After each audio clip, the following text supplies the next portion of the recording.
tenue ce vendredi à Cotonou au Bénin de la 19e conférence des chefs d'État et de gouvernement de l'UEMOA. C'était en présence de 7 chefs d'État et du représentant de la Guinée équatoriale. Nouvelle épidémie de fièvre Lassa au Nigeria, bilan 40 morts.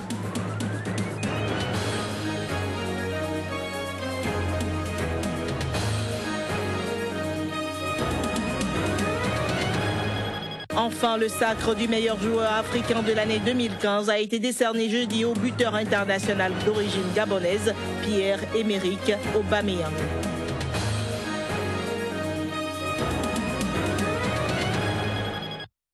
Bonsoir à toutes, bonsoir à tous et bienvenue dans ce nouveau journal. En Guinée, le général Nou Thiam, un ancien chef des armées, a affirmé ce vendredi avoir subi des traitements inhumains lors de son arrestation en 2011. Il dit avoir été victime de traitements inhumains et dégradants, giflé, battu, blessé et humilié par un officier de la garde présidentielle accompagné d'une dizaine de militaires. Il l'a affirmé devant un tribunal militaire qui le juge depuis le 24 décembre dernier avec 5 autres anciens responsables militaires guinéens pour désertion et violation de consignes lors de l'attaque du domicile privé du président Condé le 19 juillet 2011. Le général Nou Thiam a été chef d'état-major des armées sous le régime de transition militaire dirigé par le général Sekouba Konaté en 2010. De la Guinée, rendons-nous à présent au Bénin pour dire que la 19e conférence des chefs d'État et de gouvernement de l'Union économique et monétaire ouest-africaine s'est bien déroulée au Bénin ce vendredi. C'est donc au Bénin qu'est revenu l'honneur d'abriter ces travaux de cette grande rencontre qui a rassemblé 8 pays. C'était au Palais des Congrès de Cotonou. Suivez. Les 8 pays membres de l'UEMOA étaient représentés à ces assises qui ont pour objectif l'examen du rapport sur l'état de l'Union soumis par le Conseil des ministres. La mission de l'institution étant la réalisation de l'intégration économique des États membres, entre autres, il était important de faire le bilan des avancées, mais aussi des défis et des moyens à y consacrer. Entre autres questions abordées, la composition et les règles de procédure de la Cour des comptes, le projet d'acte additionnel sur les mandats des commissaires, l'élection du président de la commission. Le taux de croissance économique de l'Union est estimé à 6,6% en 2015. Cette performance résulte de la hausse des productions agricoles et industrielles, ainsi que du dynamisme des BTP, porté par la poursuite des investissements publics et privés dans les États membres de l'UEMOA. En ce qui concerne l'initiative régionale pour l'énergie durable, IRED, l'état d'exécution des projets financés par le Fonds de développement énergie s'est nettement amélioré. Nombre de pays de l'UEMOA sont confrontés de plus en plus à des actes terroristes. Une situation qui fait fuir des investisseurs et contribue à un risque grandissant de faiblesse économique. Le président en exercice de la conférence des chefs d'État et de gouvernement de l'UEMOA s'est attardé sur le volet sécuritaire. En dépit des efforts déployés par notre Union, la situation sécuritaire demeure préoccupante dans la sous-région. Elle est marquée par la recrudescence du terrorisme, la prolifération des armes légères, les enlèvements et autres crimes perpétrés par des groupes armés non étatiques. Cette situation rappelle plus que jamais l'importance de la solidarité, une solidarité profonde et forte entre les États membres de notre Union et l'intérêt des travaux en cours dans le cadre du chantier paix et sécurité dans notre espace, sous la supervision de mon cher frère ami, le président Macky Sall, président du comité de haut niveau.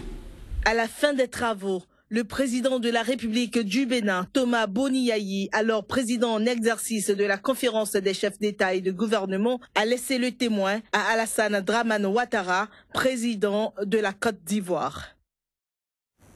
Au Bénin toujours, le président de l'Alliance ABT entendait l'avenir pour un Bénin triomphant, Abdoulaye Diop-Tchané, a officialisé sa candidature pour la course à la magistrature suprême. C'était à l'issue d'une cérémonie d'investiture au stade Charles de Gaulle de Porto-Novo. Joël Tonji pour plus de précisions.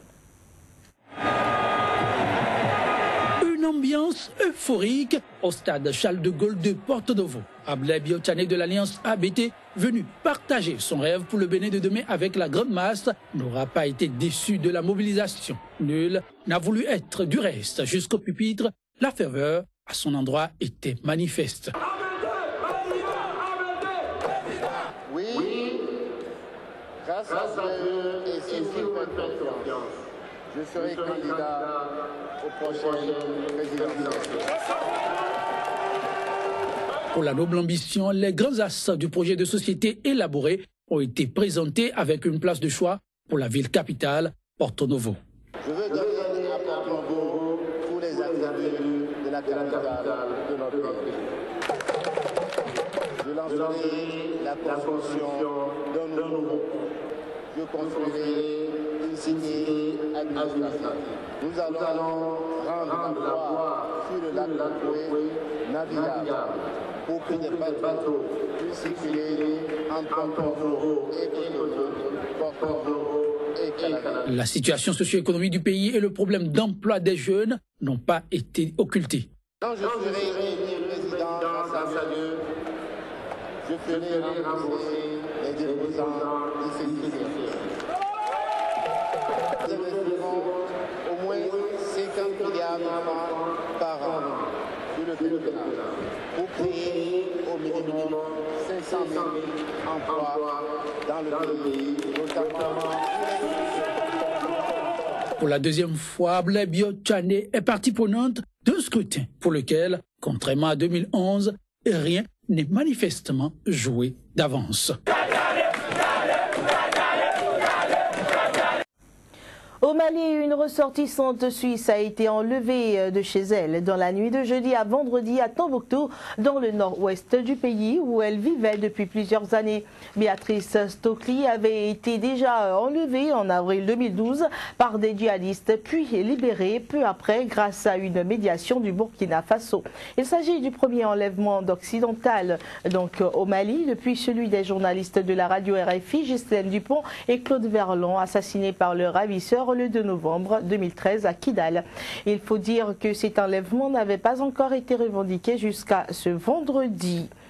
Ce journal se poursuit. Bien parlant à présent de l'Éthiopie. Au moins 140 personnes ont été tuées dans ce pays ces 2 derniers mois au cours de la brutale répression de manifestations antigouvernementales dans Addis Abeba. C'est ce qu'a rapporté ce vendredi Human Rights Watch.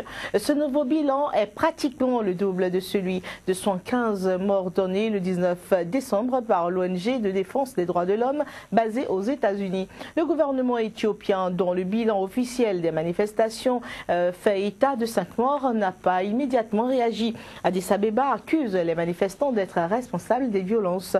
Et les manifestations ont donc commencé en novembre à l'initiative d'étudiants opposés à un projet d'agrandissement programmé de la capitale Addis Abeba, suscitant des craintes d'expropriation de terres ancestrales du peuple Oromo, le plus important groupe ethnique du pays. En République centrafricaine, donc 2 anciens premiers ministres, Anissé Georges Dologuélé et Faustin Archange Touadéra, sont arrivés en tête au premier tour de la présidentielle, selon des résultats provisoires annoncés par l'autorité nationale des élections. Ils s'affronteront donc au second tour prévu le 31 janvier prochain. Reportage. Dologuélé, Anissé Georges, URCA. 281 420 voix, soit 23,78%.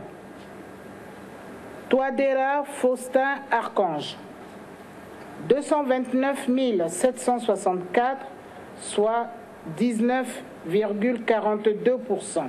Ce sont les résultats du premier tour de la présidentielle en Centrafrique. Il consacre la victoire d'Anissé Georges Dologuélé et Faustin Archange, tous 2 anciens premiers ministres. Aucun des 2 candidats n'ayant obtenu la majorité absolue, ils devront se présenter à un deuxième tour, devant se dérouler le 31 janvier pour les départager conformément au code électoral. Ces résultats étant provisoires doivent maintenant être validés par la Cour constitutionnelle. Les deux candidats en tête sont suivis de Désiré Kolingba, fils d'un ancien président, qui arrive en 3e position avec 149,134 voix, soit 12,60% du suffrage. Il sera suivi de Martin Ziguélé, perçu comme le candidat de la France, avec 128 009 voix, soit 10,82% du suffrage, et Jean-Serge Bokassa, également fils d'un ancien président, avec 77,493 voix, soit 6,55% du suffrage.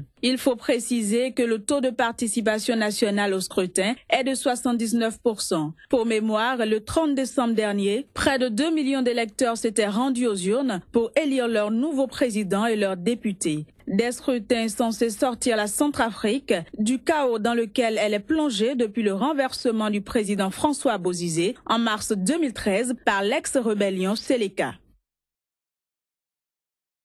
Et au Nigeria, 86 cas suspects de fièvre de Lassa ont été donc répertoriés depuis le mois de novembre, dont 40 ont déjà péri.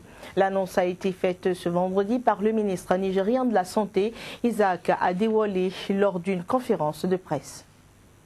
10 États ont été touchés par l'épidémie de fièvre de Lassa depuis son apparition il y a 6 semaines. Depuis lors, 86 cas, dont 22 confirmés par les laboratoires, ont été signalés. On enregistre parmi eux 40 cas de décès, ce qui donne un taux de mortalité de 43,2%. Les cas de décès proviennent majoritairement des États de Kano, de Bauchi et du Niger, une situation qui préoccupe le ministre de la Santé nigérien. L'épidémie en elle-même n'est pas inhabituelle. Ce qui est inhabituel, c'est le grand nombre de morts, provenant majoritairement des États de Kano, Bauchi et Niger.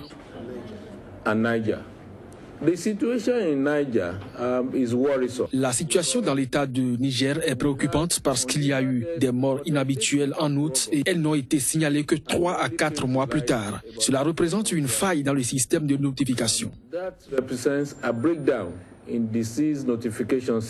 Selon l'Organisation mondiale de la santé, la fièvre de Lassa est une infection virale appartenant à la même famille de virus que celui de Marburg. La fièvre de Lassa a été identifiée pour la première fois en 1969 dans une localité du nord du Nigeria, localité à laquelle elle doit son nom.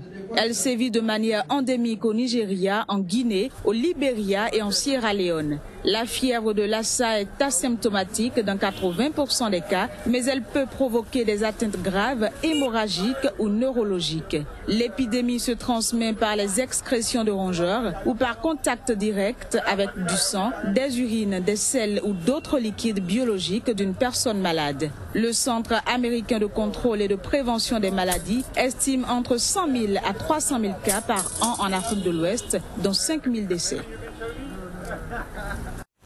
Pierre-Emerick Aubameyang, le buteur et international gabonais du club allemand du Borussia Dortmund, a été élu hier meilleur joueur africain de l'année 2015.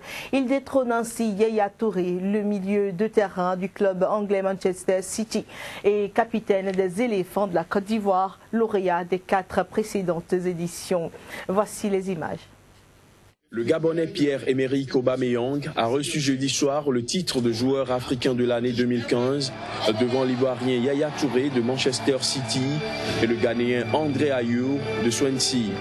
À 26 ans, il détrône ainsi l'Ivoirien Yaya Touré qui reste à 4 titres décernés ces 4 dernières années, un record co-détenu avec le Camerounais Samuel Eto'o.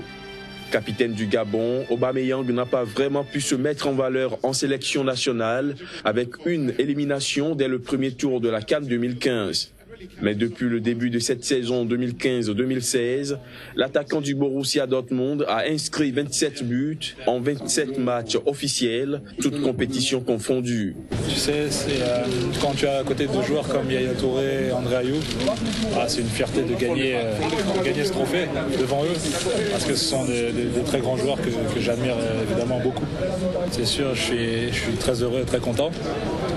Je suis quelqu'un qui ne pleure pas souvent, mais là c'était vraiment beaucoup d'émotions. Alors c'est sûr qu'il va falloir que je travaille énormément, que je travaille beaucoup.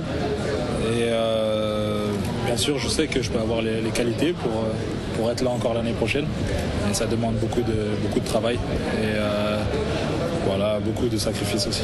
Révélé à Saint-Étienne en France entre 2011 et 2013, il a étincelé avec Dortmund en inscrivant 16 buts dans le championnat d'Allemagne la saison dernière et déjà 18 à mi-saison en 2015-2016.